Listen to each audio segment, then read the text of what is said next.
Jika Anda jenuh dengan konsep kafe yang biasa kita jumpai, kini kafe yang mengusung tema anabul atau anak bulu mulai marak di Jakarta. Dari hobi memelihara kucing bisa menjadi ladang cuan yang menjanjikan. Copycat Cafe by Groovy di kawasan Kemang, Jakarta Selatan ini salah satu yang sukses menjadikan anak bulu atau anabul tidak hanya sebagai hewan peliharaan tapi juga maskot dari tempat ini. Copycat Cafe by Groovy pertama kali berdiri di Bintaro pada 2017 silam, lalu menyusul di tahun 2018 di Kemang, Jakarta Selatan. Bagi pecinta kucing, tempat ini bagaikan surga karena Anda akan bertemu bercengkrama dengan kucing dari beragam ras. Dan setidaknya ada lebih dari 20 ekor kucing yang akan menghibur Anda jika berkunjung di sini. Kucing terlihat jinak, bersih dan sehat, tentu jadi daya tarik pengunjung. Iya, soalnya aku pribadi kan emang suka kucing dan di rumah juga pelihara kucing.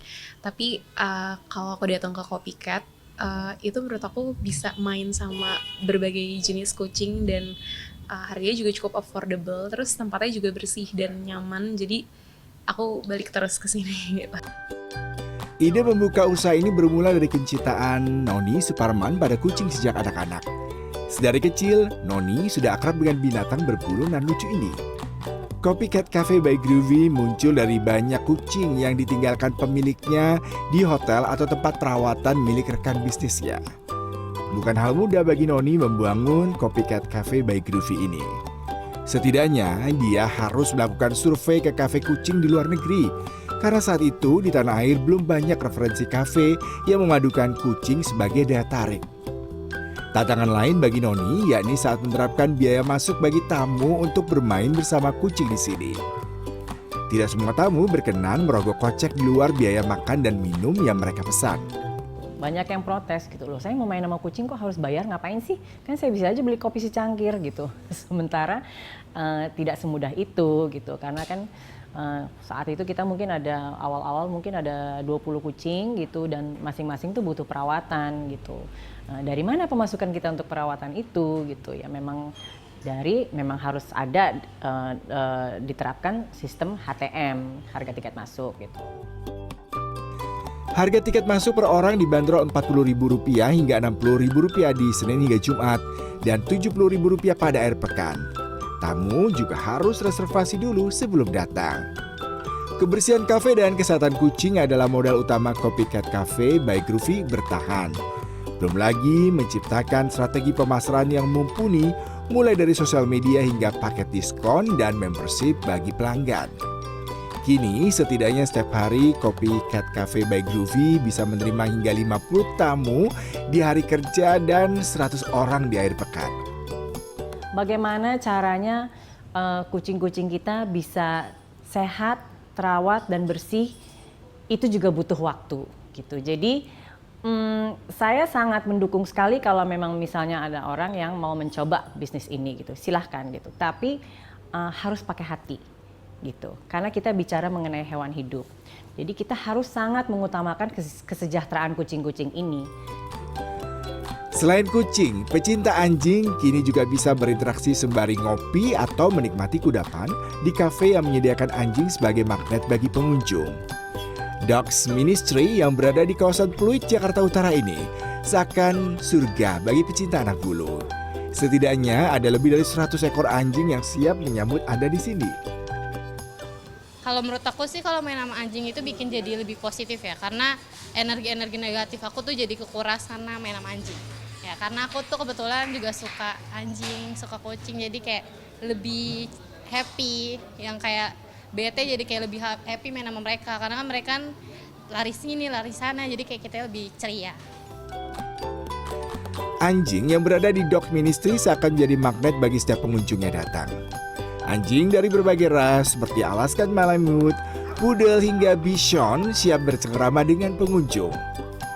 Awalnya, pasangan suami istri Ervi dan Hendra yang memiliki seratusan ekor anjing mulai kewalahan untuk memberikan tempat yang nyaman dan mengakomodir aktivitas luar ruang bagi anjing miliknya.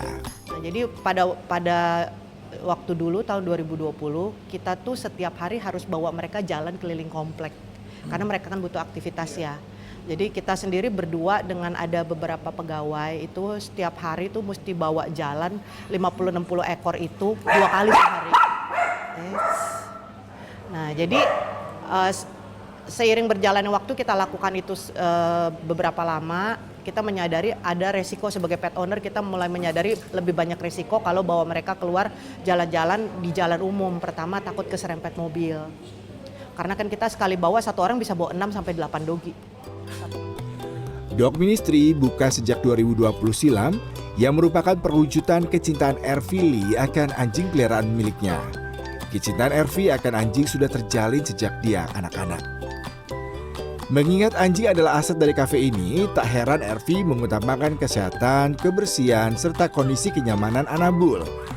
Tentunya didukung perawatan bulu dan kebersihan kafe adalah syarat mutlak yang tidak bisa ditawar. Semua anjing di Dogs Ministry adalah milik Ervi dan suami. Pengunjung umumnya pecinta Anabul atau tamu yang ingin menikmati suasana santai sembari berinteraksi dengan Anabul. Beragam fasilitas bisa didapatkan mulai dari kafe, kolam renang bagi anjing, hingga jasa grooming.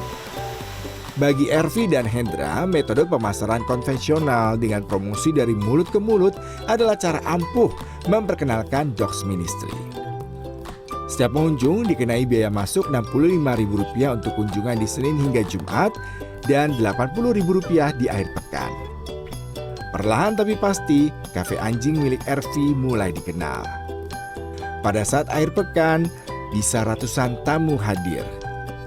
Pemasukan ini seutuhnya untuk memenuhi kebutuhan Anabul, baik pakan, grooming, hingga perawatan kesehatan dan vaksin anjing miliknya, serta donasi bagi anjing-anjing terlantar. Karena passion aja kali ya. Jadi Kita backgroundnya juga F&B kan iya, sebenarnya. Karena kita backgroundnya F&B dan kita pecinta binatang. Jadi sebenarnya selain anjing kita juga senang sama binatang yang lain. Cuman ya kan harus ada sertifikat lah ya, yang aman ya. Dan paling Yang kebetulan seneng udah banyak ya. Ya paling seneng ya anjing. Jadi ya udah kita kolaborasiin. Jadi kita tetap usaha di dunia kita sama gabungkan dengan hobinya istri. Ya udah gitu. Terus ya seiring berjalannya ya rame, bagus gitu, dan dari tiket-tiket yang udah masuk juga kita donasikan lagi ke shelter-shelter yang membutuhkan. Gitu. Setiap tahun kita selalu ada donasi ke shelter gitu.